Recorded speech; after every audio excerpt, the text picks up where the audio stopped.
ইনকালাব মঞ্চের এই দেখেন হাদির একটা ছবি এখানে আছে। এখানে একটা ব্যানারে লেখা আছে, আমি হাদি হত্যার বিচার চাওয়ার জন্য এখানে এসেছি।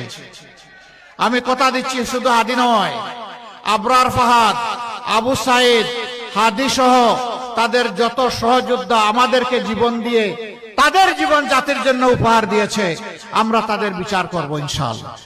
তাদের হত্যাকারীদের বিচার এই বাংলার মাটিতে হবে ইনশাআল্লাহ।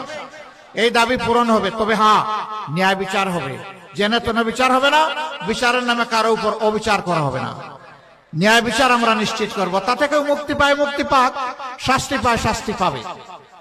রাষ্ট্রের বাহিনী যারা আছেন তাদের প্রতি আমার অনুরোধ, রাষ্ট্রের কর্মকর্তা কর্মচারী যারা আছেন তাদের প্রতি আমার অনুরোধ, সবাই মিলেই তো আমরা বাংলাদেশ, এটি তো আমাদের সকলের বাংলাদেশ।